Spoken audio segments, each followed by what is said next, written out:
मणिकर्ण गुरुद्वारा में। हाँ, ये मणिकर्ण आप देख रहे हैं, ये ब्रह्मांड पुराण में सर्वश्रेष्ठ तीर्थ माना गया है।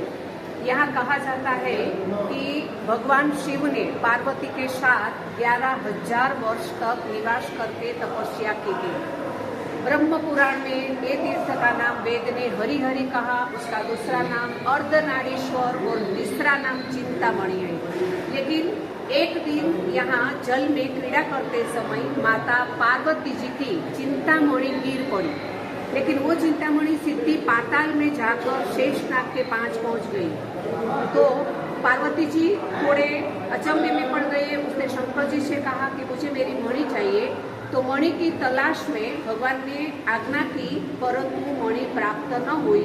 तभी महादेव जी बहुत क्रोधित हो गए और उसने उसका अपना तीसरा नेत्र खोला। तीसरा नेत्र खोलने से पूरी पृथ्वी कंपायमान हो गई।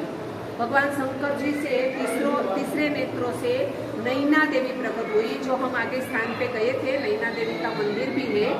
नैना देवी पाताल में जाकर शेषनाग को मणि लौटाने से कहा और शेषनाग ने ऊर्ध्वंधर पुकार कर मणि भेंट कर दी।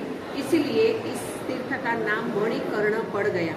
शंकर जी ने माता पार्वती को अपनी मणि पहचानने को कहा और ये मणियों को पत्थर के रूप में रहने का श्राप दिया। यानी कि यहाँ का सब पत्थर जो है वो भगवान शिव का प्रसाद है और वो मणि है। इसीलिए ये समस्त इलाका गर्म है, समुद्र स्तर से 6,000 फुट ऊंचा है और यहाँ से आगे खीर गंगा भी है और नानक जी ने भी यहाँ अवतार डाला और सांसारिक जीवों का उद्धार करते हुए वो भी यहाँ पहुँच गए थे। उसने भी यहाँ बहुत सारे चमत्कार किए। उसका एक भक्त था, उसको खाने का था। तभी नानक जी ने उसको रोटियां बनाने को कहा, लेकिन सेकने के लिए कुछ नहीं था। तभी नानक जी ने उसको कहा कि गर्म पानी में रोटी डाल, लेकिन रोटी तो सब अंदर पानी में चली गई। तब भक्त ने कहा कि हमारे पास जितना भी आता था ना वो भी चला गया।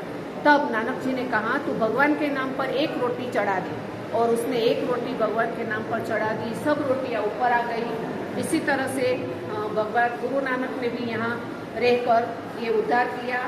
आगे जाके संत बाबा नारायण ने भी ये जगह की खोज की और यहाँ उसने निर्माण प्रारंभ किया और आज भी यहाँ लंगर चलता है, वही झरनों से, वही गर्म पानी से। इसलिए सभी लोग यहाँ आते हैं, श्रद्धा से नमन करते हैं और यहाँ गर्म पानी और ठंडा पानी दोनों हमें देखने को मिलता है। तो ये भगवान शिव की कृपा है। ये मणिकर्ण घाट को हमारा नमस्कार।